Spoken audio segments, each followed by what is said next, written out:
Hello friends, it's story time with Miss Dina, and this story is called Fireflies.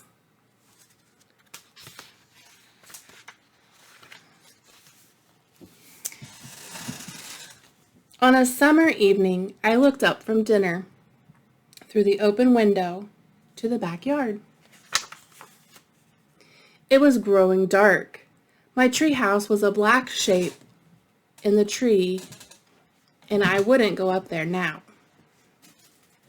But something flickered there. A moment. I looked, and it was gone. It flickered again. Over near the fence. Fireflies! Don't let your dinner get cold, said Mama. I forked the meat and corn and potatoes into my mouth. Please, may I go out? The fireflies. Mama smiled, and Daddy nodded. Go ahead, they said. I ran from the table, down to the cellar to find a jar. I knew where to look, behind the stairs.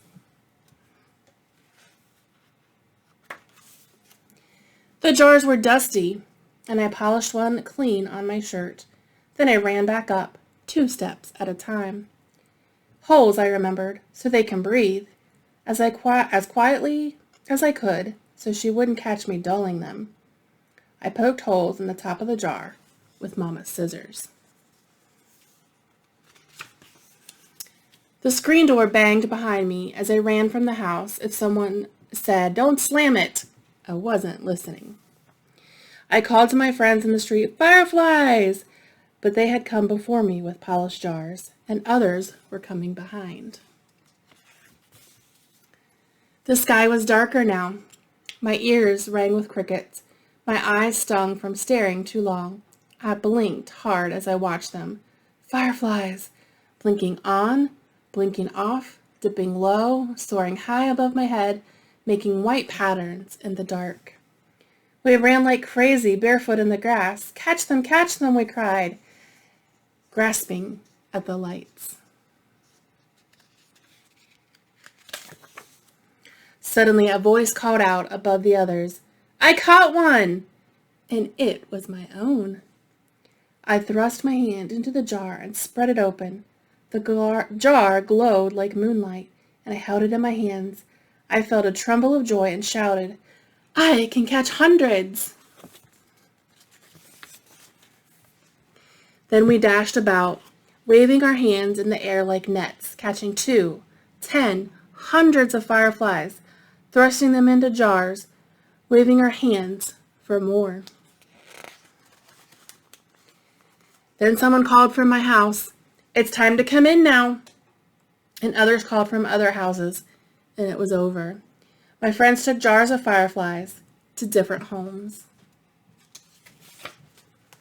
I climbed the stairs to my room and set the jar on a table by my bed.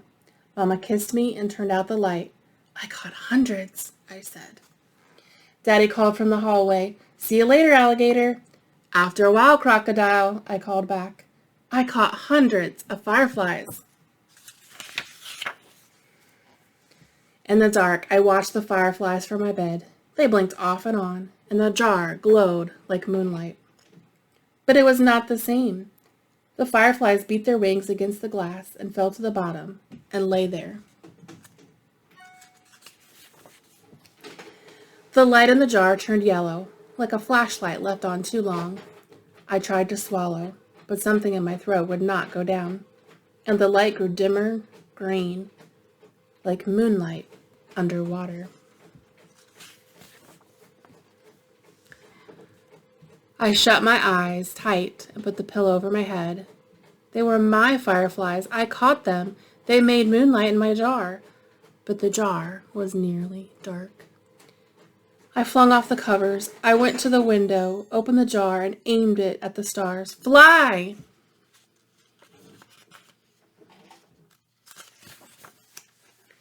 Then the jar began to glow. Green, then gold, then white as the moon, and the fireflies poured out into the night. Fireflies, blinking on, blinking off, dipping low, soaring high above my head, making circles around the moon, like stars dancing. I held the jar, dark and empty in my hands. The moonlight and the fireflies swam in my tears, but I could feel myself smiling. Why do you think at the end of the story he was crying, but he was also smiling? Yeah, I think he was sad because he let the fireflies die, but at the same time he was glad because there's other fireflies that he could catch or at least enjoy their flashing lights. But I hope you enjoyed this book, Fireflies, and soon enough it will be time for you to catch some fireflies. So don't forget to go outside and have some fun. Don't forget to like and subscribe. See you next time.